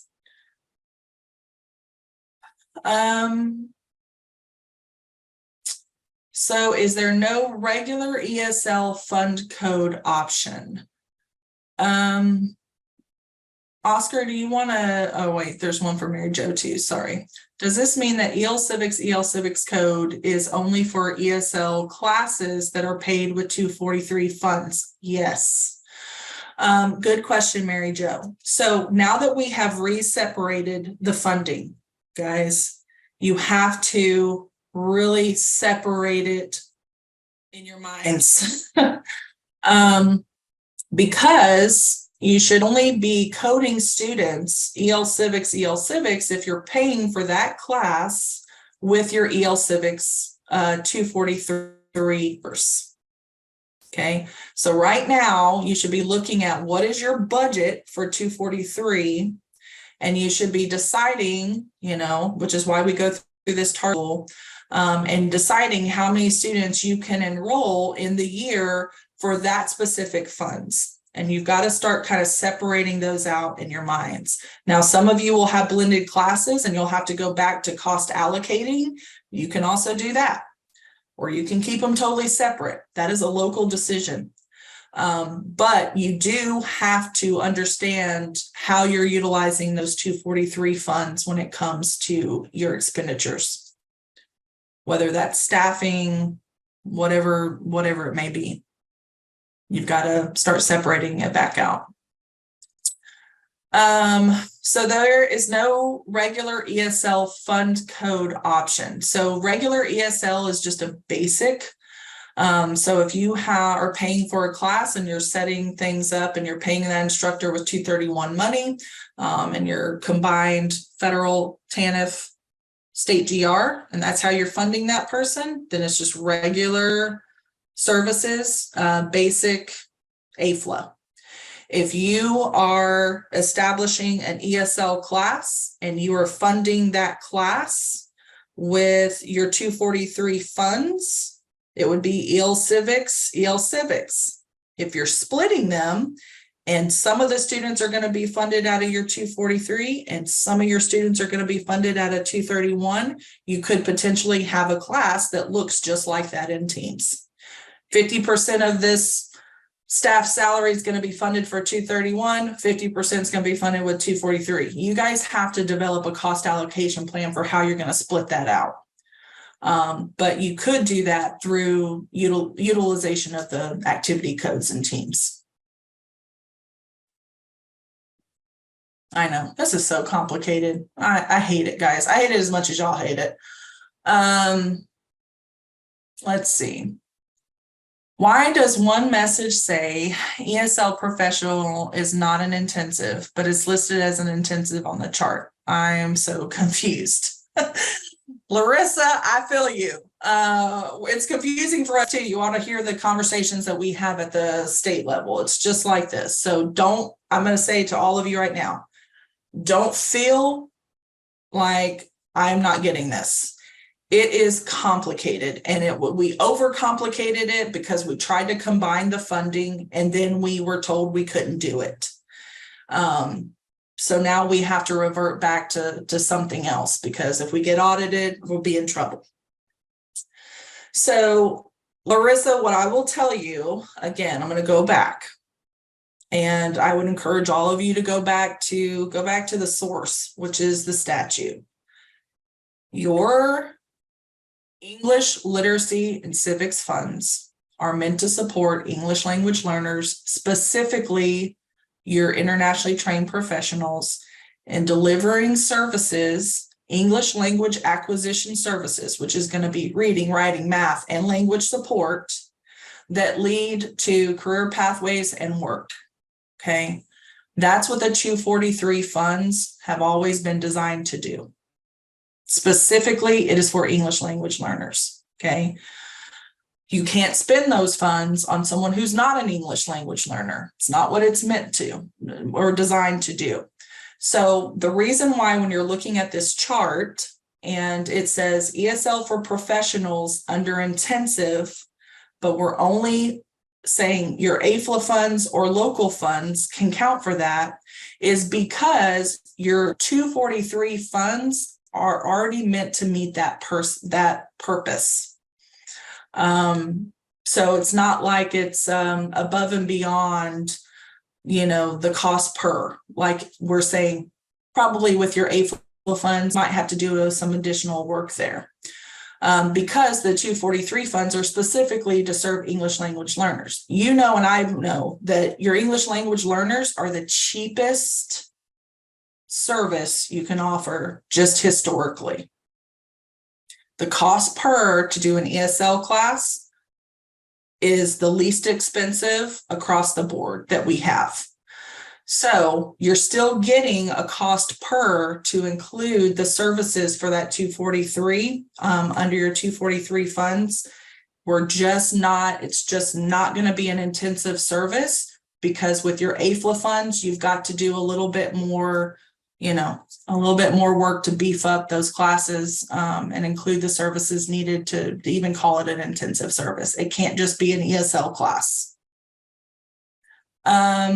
I know there's going to be 1,000 questions about this. Ellen and I were talking about this, and oh my gosh, even my own staff were like, oh, this is going to be awful. And we know it. We knew it was going to be awful. So I'm going to go back and I'm going to say this, and I'll kind of briefly read through some of the questions, and we'll definitely take them back. If we have to release some guidance, we will.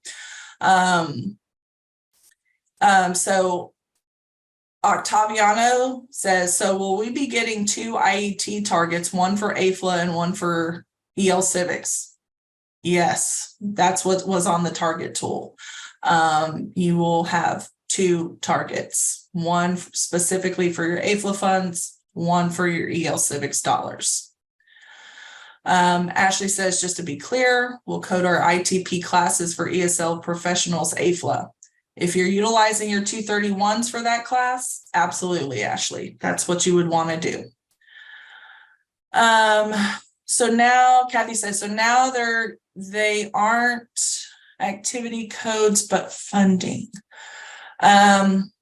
Sort of, Kathy, yeah, much to my disapproval, but it's just hard to split the baby when the funds are like they are. So you can think of it as you need to be very cognizant when you are entering activity codes and fund codes for your students. What we've seen in the past, let me give you guys an example, okay? This is what we don't want. And this is why you have to be more thoughtful, okay, on how you're setting up this stuff. This is what we don't want.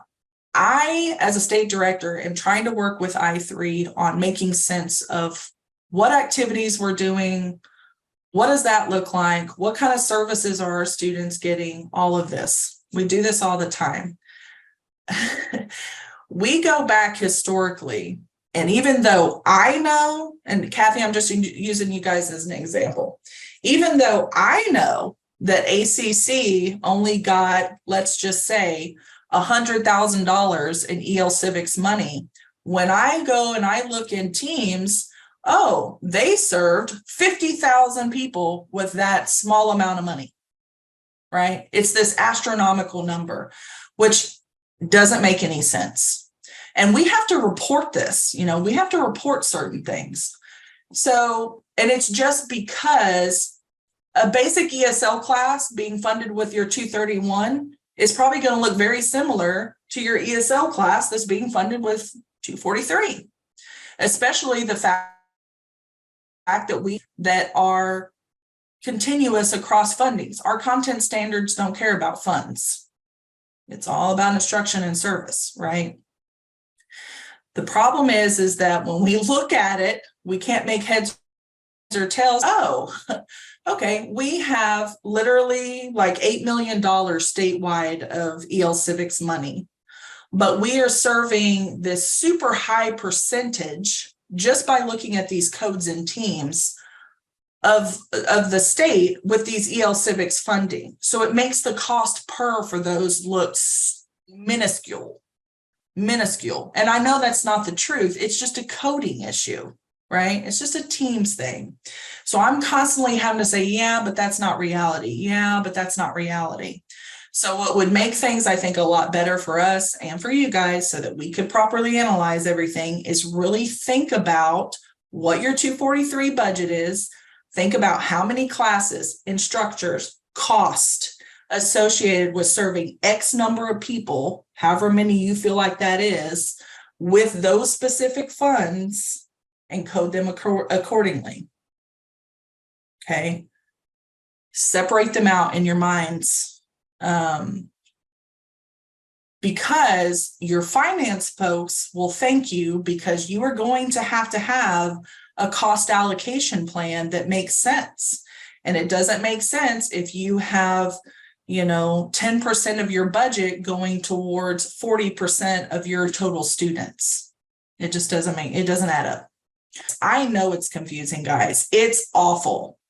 And I'm trying to figure out the best way to just keep it straight for you to make your jobs easier and make sense, because I know it's not easy. It will probably be easier in the future because I can say it now, the RFA is out, because you're going to have to apply for these funds separately, and these are going to be separate grants in the future if you want them. So it'll kind of solve or let's resolve hopefully some of this. But you really have to start thinking about these different pots of money as separate programs because that's how they were always intended to be.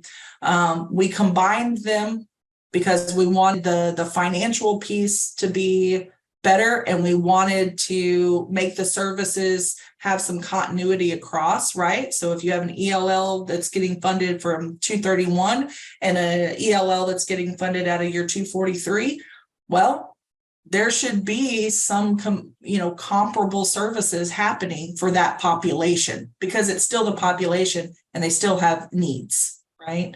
What we didn't want is to have these like vastly different services happening just because the funding was different and things like that. But in the future, hopefully some of this at least will get resolved. But for this year, I want to make sure that you guys are comfortable with what's happening, comfortable with how you're going to be reporting. So we'll come back to this and we'll do a little bit more discussion on it and let you guys kind of speak freely, you know what I mean, about it. So think about what we've said today. Take a look at some stuff. Think about what we've talked about today, and then prepare for the next biweekly call. If you want to send me your questions in advance, that would be helpful as well. You can go ahead and send them to me, just email them to me, and then that way we'll be prepared for the next call to kind of dive into this a little bit more. Okay, I'm gonna move on. Hopefully you guys will stay with me. Stay with me. Let that one go. We got more stuff coming. Let that one go for now. Okay, let's talk about our other targets. These are subject to change. I just say that because I do have to take all this to the commission, and I don't anticipate any changes, but that's just a disclaimer. So your employed enrolled Q2 is 56% for this year. Your employed enrolled quarters 2 through 4 is 83%. If you're new to this game and you're trying to figure out what does all that mean, go to your performance guide. It is all in there in terms of numerator, denominator, who counts, who doesn't. It's all in there. The credential rate is 44%. We've been inching this up over the past probably 5 years, inching it up and inching it up. And the reason for that is because we need to be focused on getting students outcomes. If we're putting people in IETs, we're paying for training, we have got to be focused on them earning those credentials, certificates, licensing within a year of exit. So 44% for this year. The post-test rate is going to remain 65%. And again, all of this is defined in the performance guide. So I just wanted to give you some of those numbers since they're hot off the presses. Your other targets related to your measurable skills gain. So our overall state target, that means the target that we have with the federal government is 45%. Your contracted targets, we've always kind of taken that overall state target and we break it down into your contracted targets and try to make it a little bit easier to digest in some ways. So your contracted targets are dependent on your student population and how many students fall into each educational functioning level. We call this the blended average. Okay, so your target actually changes over the course of the year, or it can. So as you have more students moving into each of these levels and knowing that each of these levels have a different target assigned to them, it can affect your overall target, which is why none of you have the same target. It's not a blanket target. It's really dependent on the population that you're serving. So again, if you largely serve ESL, you're going to have a much higher measurable skills gain target than someone that largely serves ABE. And the reason for that is on your screen. It's because the individual level targets are different across those two programs. I'm going to stop there. Any questions on performance? I see there's still some in there on the EL Civics. Was there anything on the other targets? Yes, there was one. If they receive a credential but haven't exited, does it count? Yes. So when we're looking at the credential, get it in teams, folks, get it in teams. But when we're looking at the credential rate, if they can earn it while they're with us or within a year of exit. So that's how much time you have for that one. Okay, moving on to teams updates. I've got some good news.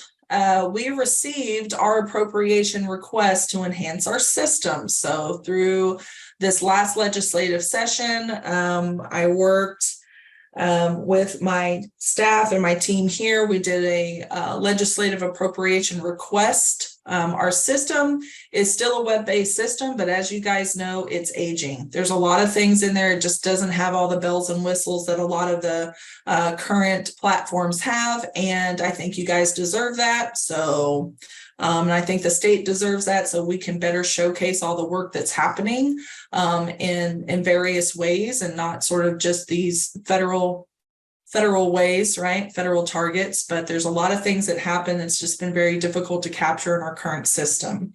So the good news is that we got the appropriation that we asked for. This is actually something that doesn't happen very often. So I wasn't even really prepared for it. It's one of those things like we asked for it. I didn't think we were going to get it. We got it. And so now it's like a whole new, workload. So the good news is that we did get this, and that means that Teams is going to, over the next 2 years, will be working simultaneously on a project to upgrade Teams. What does this really mean in terms of what those upgrades are going to look like? So it'll be moving to a new platform.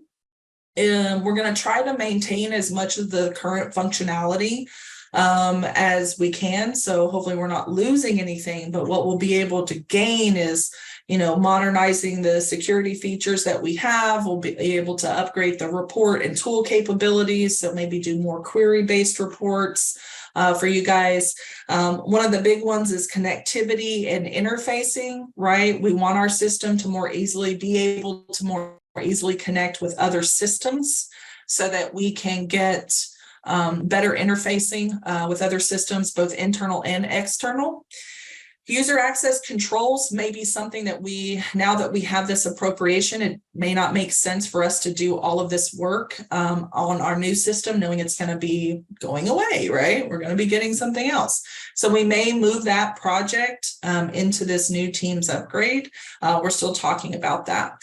One of the big asks that I put in there, I don't know if we'll get it, is a student sign-on. This would allow the student access to their own records. It would allow them to go in there, potentially upload information, upload, certificates, upload things to help improve our enrollment processes and our follow-up processes, chat features, things like that. So I think all of that is pretty exciting and incredibly exhausting. So we'll see. We'll see how this goes, but I'm excited about getting a new Teams and getting this system upgraded. And I hope you guys are too, because you'll be part of piloting some of this, and definitely we'll have some work groups along the way. So I hope you'll participate. Okay. So that's some good news. Now let's talk about what's the more immediate things that are coming out. So I think with the next release we have, we're going to keep pushing to get the security protocols updated in Teams. This is something we've been working on for what feels like a million years. But what this essentially does is it allows us to put your P41s, your FERPA, and your cybersecurity tracking in the system. So that if you sign your P41 on September 1st of 2023, the system is going to keep track of it, and the system is going to send out emails as we get closer to September 1st of 2024, when that could potentially expire, and the system is going to automatically kind of do some of this for us. Right now, it's poor little Blanca. One man show over there trying to track. I don't know how many Teams users we have right now, Blanca, 3,800. It's insane. So we're really trying to go ahead and push that feature out so that it is in there, because poor little Blanca, every time I go through and I talk about this, I picture the guy with the stapler, like in the dungeon, just like working on his stuff. And I promise you, Blanca's working conditions are much better than that. But she does have to, really keep a very tight, tight process on this right now, so that we can pass all of our audits and stuff. So we all love Blanca and we appreciate her, but let's make it easier on all of us.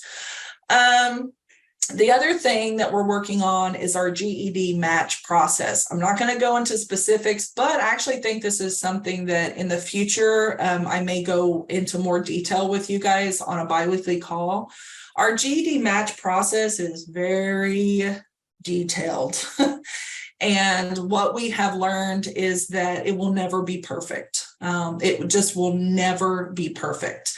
The reason for that is because we're dealing with humans, and humans are not perfect, right? So we are currently in the process to try to make it as good as we can make it through an automated process, and then potentially allow some features in there that put you guys and give you guys more manual control of some things. Right now, our system is set up to where if the GED system and teams talk to each other and there is a match on a social security number across systems, it will lay down a certificate. Doesn't matter if anything else matches. Now, some of you may think that that's strange that, you know, Jane Doe with the same social security number as Juan Carlos would match up and teams would lay the record down, but it's actually very common in data systems. If you have a unique identifier that matches, it's very common. That's just a common practice. What we know is that sometimes numbers get transposed, things happen, and you know, those social security numbers, even though they match against systems, isn't always the same person. And we need the ability for you guys who are working closely with the students to tell us, hey, this isn't the right person. We also need to make sure that our system is not inaccurately laying down social security numbers on students that it doesn't apply to. So there's lots of things going on there. We're having some good discussions. I feel like we're getting to a place where we can put in some safety protocols. But again, guys, it's never going to be perfect. It will never, ever be perfect. We are also working with GED. They have a duplication process on their end that they're dealing with as well. And so this is like a just know that this is a cross internal, external thing that we're working on. And hopefully we'll have some good news for you soon. Okay, so from Tara, what is the deadline to submit the required annual teams documents on the state level? Did I hear September? And Okay. I think I think what you did was just give an example earlier that if your P41 was submitted back in September 2022, it'll be due on September 2023. So it just depends on the way it falls on annual. It'll be the submission of your P41C, which is on the tracker. I hope that answers your question. So Tara, the short version is it depends on what the date is for your P41. We've been tracking these on an annual participant level basis, which is why Blanca's head is always ready to explode. But what we want to do is move this functionality to Teams so that you can go in there and say, I submitted my P41 on this date, and then Teams will keep track of it and let you know, like, hey, this is coming up. You need to resubmit this. And then if you guys don't, it's going to lock you out of the system until you submit them. So Tara, hopefully that answers your question. It's not some blanket date. It's just based off of when it was submitted. So if you have folks that you're curious about, or you can reach out to Teams technical assistants and Blanca can tell you that information. Let's see. Do you have the release date for the next Teams update? Blanca, I don't think we have a solid release date yet. We were looking at doing one at the end of August, but we've been having a lot of kind of back and forth, and I think we wanted to tweak a couple of things, so it may actually get extended into September. So the details for our high school equivalency voucher program, you know, I've been keeping you guys updated in terms of the legislative process for this. And I think we're going to be good. So we're currently working on our interagency contract with TEA. $750,000 will be available for this year. We're going to distribute that money based on usage. So we're going to be looking at who used vouchers last year, and we will proportionately distribute that $750,000 based off of usage. So once the committee approves the methodology and approves this approach, we will send out a tool, just like we have in the years past, that'll give you the amount that you have to use towards your vouchers, and then you will be able to tell us what voucher types you want. Okay, so the process is going to be exactly the same. We're not changing anything. Then once we receive your tool back, we're going to build the tracker and we will send them to you, and that will have all of your codes essentially. Now the vouchers, again, barring any catastrophe, man, I've knocked on some wood. They will end June 30th. And the reason for that is because we will have new grants that start July 1st. Remember, that's what it was supposed to be this year. Then we ended up having to extend the grants for a year. So we extended the vouchers to August. But this year, they should end June 30th because we will have new grants July 1. So we'll be getting brand new stuff starting July 1 of 2024. Okay. So keep tracking and stay diligent. Kara mentioned at the beginning of today's meeting about having your standard operating procedure for how you're utilizing your vouchers, tracking your vouchers. So make sure you review and understand everything that's in AEL letter 0322 in regards to this. So we will still have a process moving forward that if you need to request more vouchers, you'll be able to do so if you run out, and it'll be the same process that it is now. You have to prove to us your tracker, which is why it's important that you have an SOP and that you continue to track your usage on your tracker, because if you want additional vouchers, you have to submit that to us and prove that you have utilized at least 70% of your current stock in any one type. So that's not overall, but in that one type. So let's say you've used 70% of your computer-based vouchers and you want to request some more, then you would have to show us kind of the evidence that those that you need more in that particular type. Okay. So that is how that's going to work. Pretty straightforward. I am hoping that there is no delay between the end of July and September 1. We're going to be working very hard to get everything to the commission, get everything approved, get everything into the vouchers, the trackers, and get this done. But there are a lot of steps between where we are right now and getting those actual voucher numbers in your hand. So if there is a delay, it won't be very long of a delay, but there may be a couple of weeks just depending on when I can go to the commission and get everything approved. But I'll keep you guys posted, but I'm really shooting for that September 1 date so we have no delay in the availability of the vouchers. We will take any unanswered questions from today's meeting and we'll try to frame them up. We obviously need to come back and talk about the EL Civics funding a little bit more. I will just express to you guys that the table in the performance guide is what we're using to determine targets. So keep that in mind. But I do think that now is a good time for us to really start talking about the utilization of 243 and the implementation of an IELCE program, because the future, as you know, will be much different. So we can go ahead and talk about that now. All right. Any final questions before we sign off here? Look, 9 minutes early. Yes, so it's still no change in the age requirements for vouchers. No change, nothing came through this legislative session for that, so it's still only 21 and up. And then testing must occur before or by June 30th, 2024.